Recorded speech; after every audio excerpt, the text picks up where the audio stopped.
Haven't had any trade talks yet. Maybe it picks up around the combine. Do you think it's time for the Eagles to move on from A.J. Brown, bro? Well, I certainly would be listening to calls and making calls too. I would not give him away. He's too good of a player for that. But I would definitely be like, if we can get something, whether it's draft picks, whether it's a player that is comparable, then I'm doing it. And I'm starting to feel like the Eagles might be in for a rough season. You think? Right. Yeah, it's just too many, like, and here's the thing. You can look at it two different ways, but we know they're going to have a new offensive coordinator, new offensive line coach, new pass game coordinator, new run game coordinator, right? That you could look at that, and this is fair to say, oh, yeah, and it's going to be much better. It's going to be a whole different show. Or I'm looking at it like it might be a lot of turmoil. If it doesn't go well, AJ, and if it's turmoil, AJ is going to speak his mind, and I think it could really get bad. So I would look at moving on from him. Some of the confetti fell on Greg from yesterday. It's the gift that keeps on giving. There's still some balloons up there, too. They're going to fall one day. Yeah, it's really sorry. Go ahead. But, yeah, but that I would definitely be looking to get rid of him. Not give him away, but definitely seeing what I can get for him. And just to add to that for you, and seems like Lane Johnson might retire. And he's the one guy this team, year over year, has really struggled winning without. But go ahead. So, no. No, I don't think it's time to move on from A.J. Brown. Again, I'm with you in terms of listening to what's out there. I wouldn't be aggressively making the calls, but if teams are calling me about and acquiring about A.J. Brown, then okay, I'm definitely listening to see what we can get. And I say this because there is so much turnover. When you have a new play caller and there's so much that didn't go right in the previous year, and just because he's been the vocal one out of everyone, we look at him as sometimes the problem. And it's not necessarily that he's been the problem. He's been a large part of the solution and reason why they have success or somewhat success in the passing game. And I just think it's challenging to just get rid of somebody like that unless you're going to get something that you feel really strongly about that can make your team better and improve you in specific areas. I don't know if that happens. And so for that, I don't believe all the way in the quarterback in terms of not having the added personnel around him to elevate everybody to be a contender.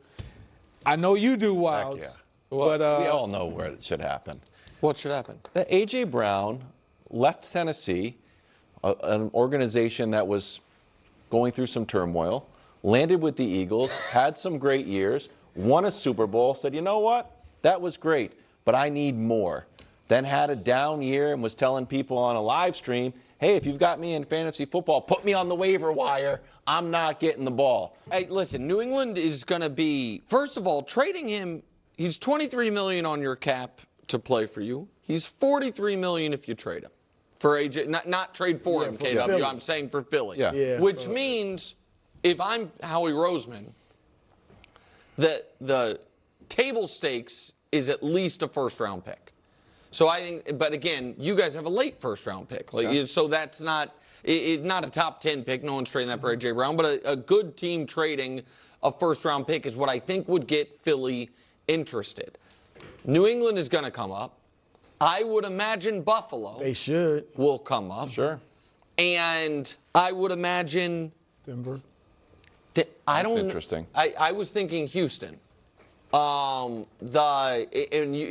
don't think he and Nico are too duplicative. Nope. Right. I think they could play alongside each other. One of the things that's kind of lost history on the C.J. Stroud meltdown game was also Nico Collins was out that game, so and he really was without because of the terrible injury to Tank Dell. Maybe he comes back, but he's supposed to be ready to go. He had missed the full season. So I think those teams. I also wonder if they would trade within the conference. If the Niners might be like, well, we used to have a bunch of receivers, now we have none. Okay, now we're just making stuff up. Right now, the Eagles are going to trade A.J. Brown to the 49ers, right? Someone said, remember, like a month ago, Colin or J-Mac or whoever said that they were going to trade AJ Brown to the Kansas City Chiefs. We just love making stuff up around here, don't we? It's funny. I was actually thinking the Houston Texans as a possible Snorts destination as well. Yeah. Listen, I think they trade AJ Brown if Harry Roseman believes that he's going to be able to have the ability to refortify this team, especially if you're having like Elaine Johnson retire and whatnot and all of these things. I mean, listening to like Nick and stuff like laugh and like, oh, they're in trouble. Like, oh, you think turmoil? Like, it's so funny. It's just so funny to me to have such glee and excitement on your belief that a team like the Eagles could struggle or not be great when they've been great for the last 25 years. Like, it's actually kind of embarrassing. I'll be honest with you. It's pretty embarrassing. And to think that a team like the Philadelphia Eagles, who's been so consistently great for decades, won't be able to find their way through any type of roster turnover. Like, they literally built a completely different roster with a completely different coaching staff, quarterback, etc., and won 2 Super Bowls, 2 completely different roles against 2 great teams, legendary quarterbacks, as Nick was literally just said in an earlier segment with Tom Brady and Patrick Mahomes. And you mean to tell me that the Eagles can't find their way through it? And you talk about, oh, now they have a new run game coordinator and a new this. So do all these teams throughout the course of their time. Like, are you like, so do all these teams? You doubt you want to focus on who the run game coordinator is for the Philadelphia Eagles. Like, what are you ever talking about that with any of these other teams? You just don't, you just don't, at least didn't go on a whole rant about Jalen Hurts. We were finally saved from a Jalen Hurts nonsense, comment. But I agree with what Greg's saying. You're having all this turnover and all these changes, and the reality is that, yeah, you want to be able to troubleshoot with these like an existing player, like an AJ Brown, because then that kind of gives you a foundation to work from, right? It makes the new offensive coordinator's job easier, rather than bringing in, say, like a brand new player. But the reality is that AJ Brown's performance has been on the decline, and it's not coordinating or just Jalen Hurts. Like, he's not winning his matchups. Like, he's not making the plays. He's not winning at the line of scrimmage. Like, that is strictly on AJ Brown at that point. That is on AJ. So if there is a chance that Harry Roseman, like we've saw for years, Bill Bitch really was ruthless in that, in getting rid of players, slightly too soon, than getting rid of them too late, right? There's a tremendous amount of value in that. And so that's where then you have to trust Harry Roseman's evaluation of saying, listen, I think this will be able to maximize our return if we get rid of him right now. We're selling high, essentially. That will be interesting.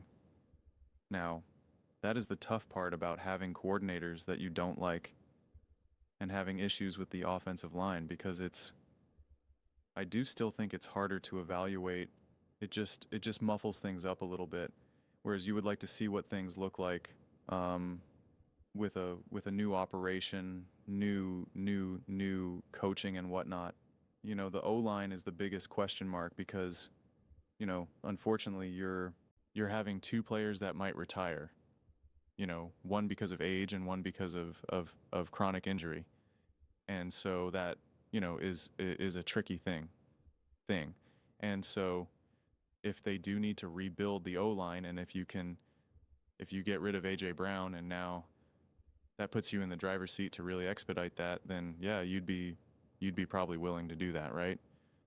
Because then you potentially use your maybe both first-round picks, or just at least one first-round pick on someone, for the offensive line, and then maybe you then draft a wide receiver in like the 2nd or 3rd round or whatever by someone in free agency. There's always options. And in terms of the dead cap and all of that, the Eagles, when they went to both Super Bowls, or when they won their Super Bowl, whatever it was, they're top in the NFL with dead cap money. I remember Colin had a whole segment about it where he talked about how, like, look at the Broncos and look at the Eagle, 2 teams that are in the playoffs, or 2 teams that are, Super Bowl contenders, and they're top in the NFL in dead cap. Like, you people always just throw out these numbers. Oh, they got 40 million in dead cap. And like, the reality is that people don't really know what that means. They don't really know what that means for what an organization has the ability to do, right? I mean, like, everyone thought it was devastating when they did that with Russell Wilson, right? And it was just like the next year they got to the playoffs, and the year after that they were in the AFC Championship game. So when you know how to run a team, when you're a well-run organization like that, that matters less. When you're a disaster of a franchise and a disaster of a team like the Cleveland Browns, yeah, paying $200+ million for a quarterback who's not even playing crushes you. But when you get the right quarterback and you get the right coach and you have the right GM, et cetera, and you make the right decisions and moves, you can see your way through it. So, I'm fascinated to see what path the Philadelphia Eagles take in this regard. I think the A.J. Brown trade will depend so heavily on what do they need to do from an offensive line perspective, and if they can flip A.J. Brown to retool that offensive line. If they can, I think they do that. If they have reason to believe that their O-line will bounce back, and whether because Lane Johnson's going to stay and you have, less issues with Dickerson and Juergens and whatnot, and you're like, okay, we'll be good here, we'll be fine. We can stretch this out for another year or so, then they probably would keep A.J. Brown, would be my guess. But, I mean, I'm not Harry Roseman, so I don't know. But, I mean, yeah, the conversations around the Philadelphia Eagles are always oh so interesting. But those are just my thoughts. I'd absolutely love to hear yours. What do you guys all think about the Philadelphia Eagles? Who do you think should be calling for the Eagles? You think the Eagles should be making any calls? Time to move on from A.J. Brown.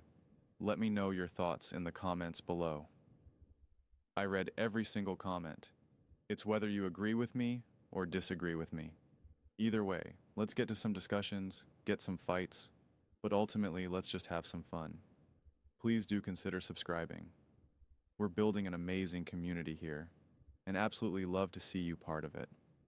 I want to build something that we all generally feel connected to, something that we're really excited to be part of. I think we're well on our way to doing it. Please don't forget to give this video a thumbs up, as it really does help the visibility and the algorithm. Thank you so much. See you next time.